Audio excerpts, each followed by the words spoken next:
This is the Farm Monitor. For over 50 years, your source for agribusiness news and features from around the Southeast and across the country, focusing on one of the nation's top industries, agriculture. The Farm Monitor is produced by one of the largest general farm organizations, the Georgia Farm Bureau. Now here are your hosts, Ray DeLessio and Kenny Bergamy. Actually, no Kenny this week, just me flying solo for the next 30 minutes. Nonetheless, happy to have you along for what we think is another great show. Coming up, Unlocking Hope, the race to reverse stroke damage where pigs lead the way, and a potential cure might be closer than we imagine. Also on the show, a place where efficiency and sustainability converge to shape the future of farming. How this annual field day empowers growers with the latest irrigation, fertilization, and crop management insights. Plus, well, everybody, Ranger Nick coming up a little bit later. The wheels are in motion on this chicken pen. We're talking mobile chicken pens, the benefits for the birds and the landowners. That and a whole lot more starts right now on the Farm Monitor. Despite being the #1 cause of long-term disability in the U.S., stroke patients have limited options when it comes to treatment. However, thanks to some breakthroughs from the University of Georgia's Regenerative Bioscience Center, hope for those affected might be right around the corner. Damon Jones reports. With more than $4 trillion spent each and every year on healthcare in the U.S., finding new and innovative ways of treating debilitating diseases has become a priority within the medical community. And that's certainly the case here at the University of Georgia, where their Regenerative Bioscience Center is hard at work on one of the main culprits. Currently, we're working on a major stroke project where we're looking at neural stem cells to see how they can turn into neurons and astrocytes and integrate into damaged brain tissue, hoping to reverse stroke injury. This would be a huge breakthrough in the medical community, where this condition has touched nearly everyone's lives in some way. There's 15 million people worldwide that have a stroke every year. Hundreds of thousands of people are really significantly affected in the U.S. So we have the ability to take things from the bench, we believe, to the bedside with the technology we're developing here and have developed here at the University of Georgia. In order to get the most accurate information, this study uses pigs as their models, which will hopefully increase the likelihood of success, considering they share many characteristics with humans. Yeah, so there's been over 700 human clinical trials that have led to a limited number of FDA-approved treatments, and these have all been based on rodent models. And so the field generally believes that we need to improve our testing regimen, and so pigs actually are one of the best models because they have similar anatomy and physiology to humans. While many treatments now focus on just minimizing long-term damage, this project is unique in that it hopes to actually cure it. The therapies that are being worked on, many of them just limit the damage that occurs from stroke. What the stem cell therapy does, it has the potential to actually reverse stroke damage. So it replaces those lost brain tissues like neurons and astrocytes. And so it's not just limiting damage, it's actually reversing it. And so far the results have been very promising. These nanoparticles actually creating a microenvironment that's actually more conducive for stem cell engraftment. And so we're seeing higher levels of engraftment, which has led to what we believe is improved recovery in our animal models. And so we're really encouraged by the direction and hoping that it'll take off. As for when we might see this kind of stem cell treatment used in hospitals, it might not be as far off as you think. This is really paving the way for our clinical trials. And right now, in collaboration with a company called Aruna Bio, we are collaborating with them to file what we call an investigative new drug application with the FDA. And we'll file that in the next couple months. Hopefully, we'll start treating patients that have had strokes by the end of the year. Reporting from Athens, Clark County, I'm Damon Jones for the Farm Monitor. Meantime, it is the talk of the country, and Georgia ag officials are asking residents to be on the lookout for this, the invasive yellow-legged hornet, a relative of the giant Asian hornet, which was first discovered in Washington state back in 2020. A Savannah beekeeper alerted authorities after finding the hornet on his property, and needless to say, They are a major threat to U.S. agriculture and could potentially wipe out pollinators. Efforts in Georgia are ongoing to locate any active nests. This could be detrimental to our #1 industry, and that's why we're taking it seriously here at the department. That's why USDA and our friends at UGA are taking it seriously as well. And we're committed to working to eradicate the found hornet if we find any more. And we're going to work to look to see if we find those, and we need the public's help in doing so, and we would ask for that. Now, in the realm of agriculture, research is the cornerstone for shaping its future. A testament to this, Stripling Irrigation Research Park in Mitchell County. As John Holcomb reports, the fields there not only yield crops, but also a wealth of knowledge.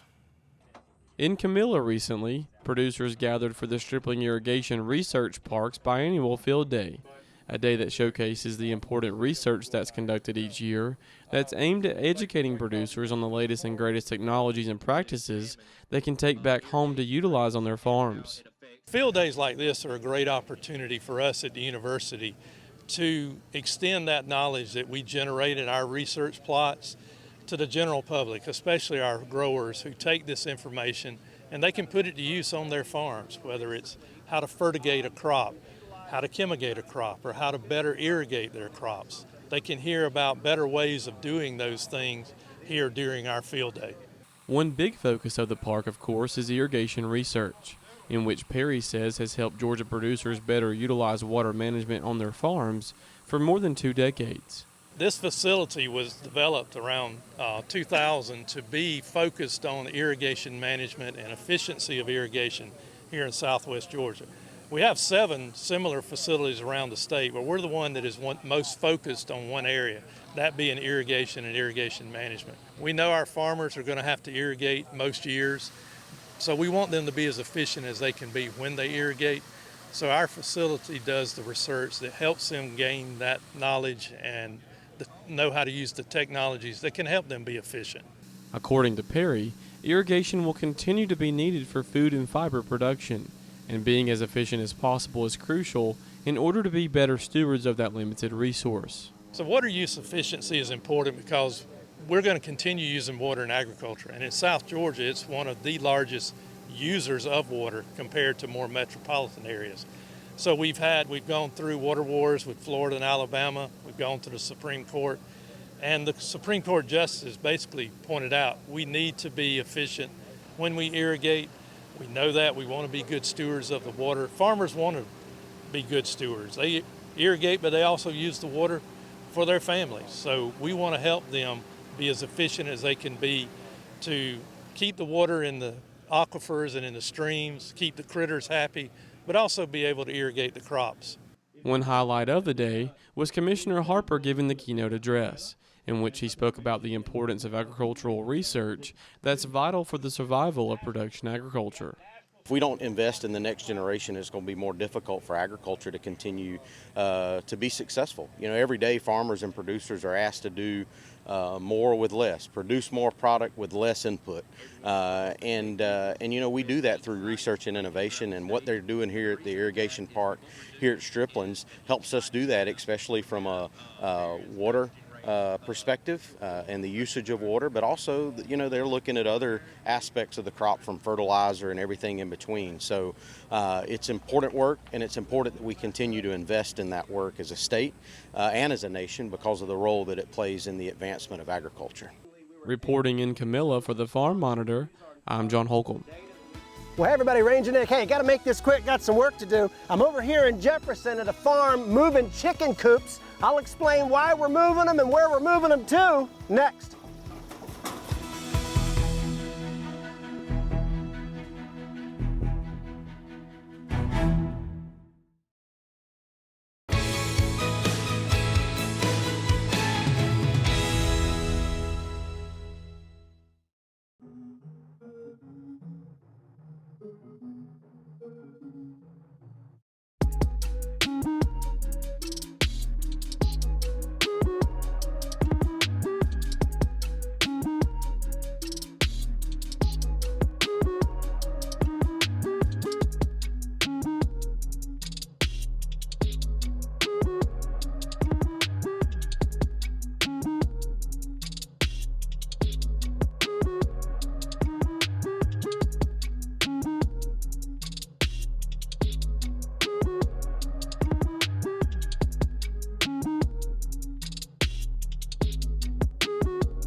All right, so I know what you're thinking. The wheels are turning. That's a chicken coop.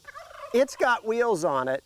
Why would it be mobile? Why would anyone want to move one of these things around their property? Well, I know a person that's got the answer to that question, and that's Dr. James Johnson. Doc, so good to see you. Good to see you, Nick. I tell you what, so we're out on Dr. Johnson's farm. I get a chance to work with this guy in the Warnell School of Forestry and Natural Resources. He's our continuing education program director, and on the side out here, an expert at something we're going to call the chicken tractor. Is that right? That's it. Yep. All right, so tell me how you got into this. Yep, You're absolutely. a wildlife guy, Yep, but yep. why the chicken tractor? Yep. So I grew up here on my family's farm. We've had cattle and poultry since the beginning, since I was born, and so farming is in my blood. And the story of the chicken tractors began in around 2017, 2018.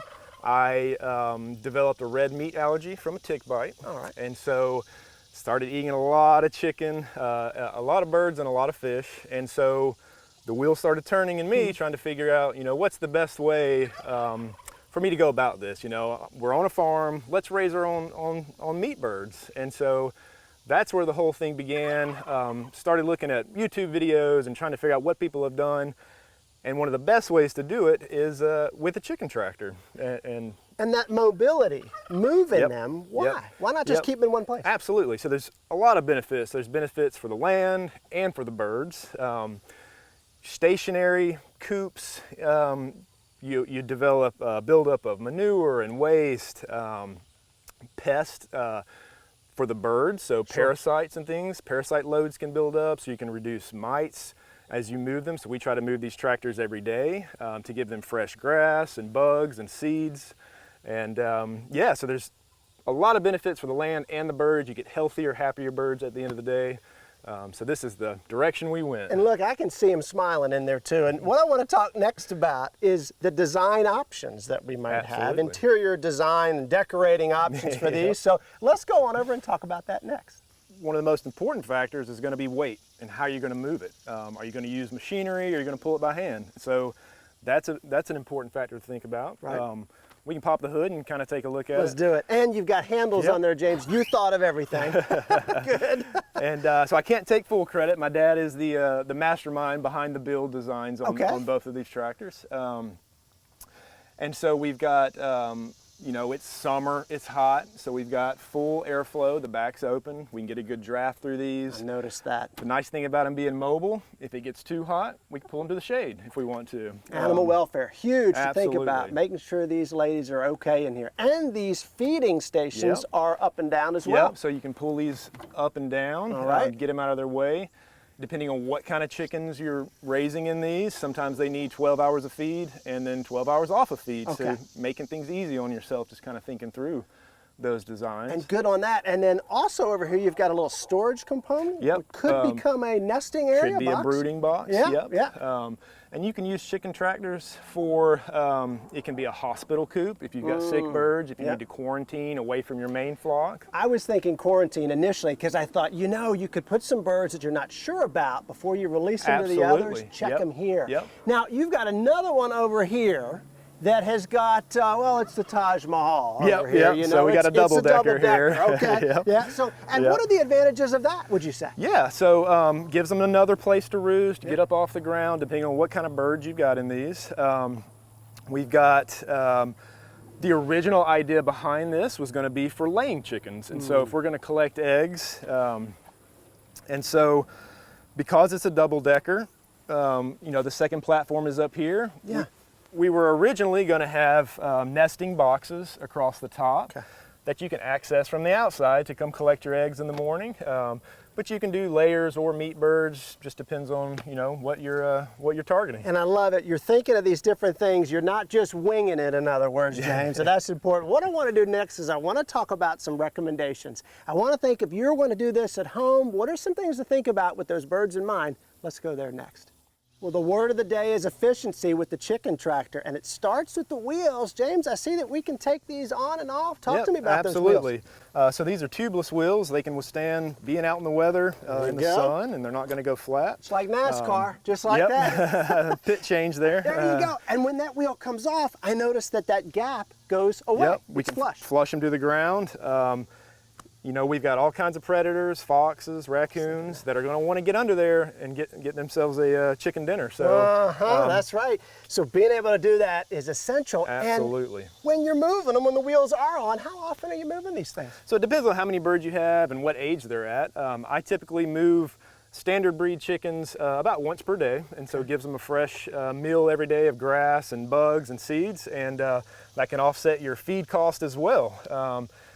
And obviously, they're also going to leave behind all of our... Look at this, huh? The pooty poo there. That's right. The good nutrients for the soil. And so you're regenerating the soil here with new, fresh nutrients, and your lawn's going to look good, or your pasture.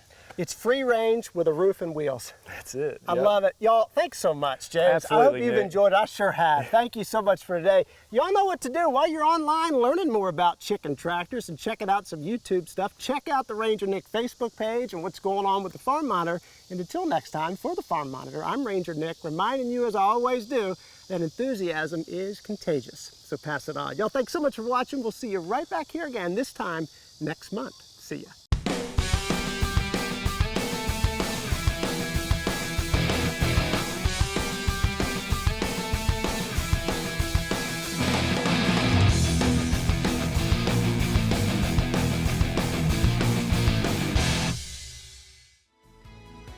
As we go to break, was the damage to this tomato plant the result of disease, insects, or some type of fertilizer? The answer next.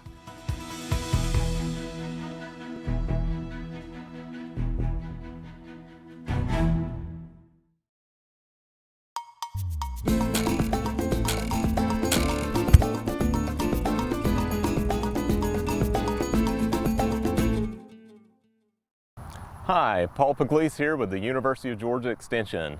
Today we're on site looking at a backyard vegetable garden, and we're looking at some problems here and some vegetables that we got a call about this week. It's actually something that I get a lot of calls about. Almost every week I'm getting a few calls in the summertime, especially early summer, with problems that we're seeing showing up on vegetables. This particular problem is actually not an insect or a disease. If you look behind me, there's several tomato plants here that look kind of stunted. The leaves don't look really full. There's obviously something wrong here. And in this case, we like to look at the pattern. Every tomato plant in this garden is affected by this problem. So what is causing this? Well, unfortunately, this is a textbook example of what we call herbicide injury. And there's a lot of different types of herbicides that can cause this type of injury on vegetables in our garden. Now, there are different ways that herbicides can show up in a garden. One, of course, would be drift. If the lawn or a pasture nearby was sprayed with a particular herbicide, you could get some drift over onto the garden. But that's not the case here. We know there were no herbicides that were sprayed nearby. That was one of the first questions that I asked. In this particular case, we see herbicide carryover. And that carryover is actually showing up in either grass clippings or compost, a lot of times manure or even hay that's put into the garden as a soil amendment.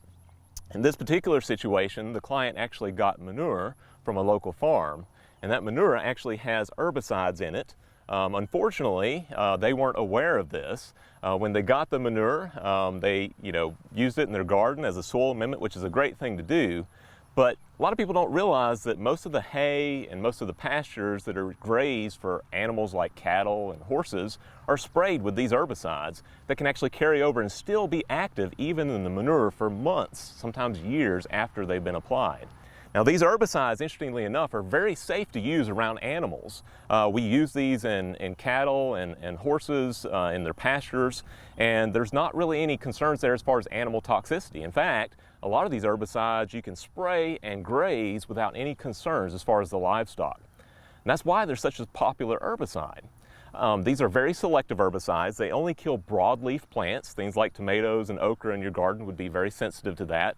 It does not affect grass though. These are selective herbicides that can be sprayed without hurting grass in your pasture. In this particular case, you can look behind me, there's some corn planted here, which corn is actually in the grass family and is not going to be affected by these herbicides to any great extent. Now the next question is, will these plants recover? Unfortunately, in this situation, that herbicide will continue to be in this soil for quite a while. Depending on the chemical, that could last for a few months. Some of the common chemicals like 2,4-D might only last for 3 to 6 months. Some of the stronger chemicals like dicamba or picloram can last 6, 12, maybe even 18 months in the soil after that manure was applied. So it all depends on which herbicide was used here. A lot of clients want to know, can we test for that? Yes, we can send a soil sample off to the lab and test for it, but it's a very expensive test. It may cost $200 to $300 to test for that particular chemical. And that's not usually very practical for a garden like this. So what do we do about it? Well, in this situation, the best thing you can do, unfortunately, we can't take it out of the soil once it's there, but we can watch it. So wait about 6 months, come back in and plant a couple more tomato plants and just watch them. They're a good indicator of what's going on in that soil. And if you continue to see these types of symptoms showing up, then we need to wait probably another 6 months, maybe another 12 months, and come back and retest with some more plants. So that's the easiest way. It's cheap to do that. That only costs you a few bucks to buy a new plant and replace that as a test. These herbicides will break down with time. They break down in sunlight, believe it or not. So photodegradation is what causes these to break down. And eventually they will break down. There's nothing you can really do to accelerate that breakdown or get it out of the soil, as I said earlier. So again, it just takes time. So one of the things that we should learn from this is to be very careful about what you put in your garden. You want to actually, avoid manures in most situations. Even if you got manure from let's say a stable owner with horses, and they say, oh, well, we don't spray our pasture. Well, they may not know that they're buying hay from another farm that's spraying that hay field, and they're buying that hay and feeding it to the horses. So a lot of times they don't even know that they have that issue. So it's very important to probably just avoid manures in your garden altogether. A safer option would be to buy bagged compost or manure at the local garden center that's already been tested and clean. Another option would be poultry litter. Poultry litter is not going to have those herbicide residues because they're not grazing pastures or hay. And then another option would be, instead of using hay in your garden as a mulch, maybe look at using pine straw as an alternative. That's actually a decent mulch to put in your vegetable garden as well. So again, if you ever have any questions about this or similar problems in your vegetable garden, feel free to call your local county extension office by calling 1-800-ASK-UGA1 and continue to follow us on the Georgia Farm Monitor.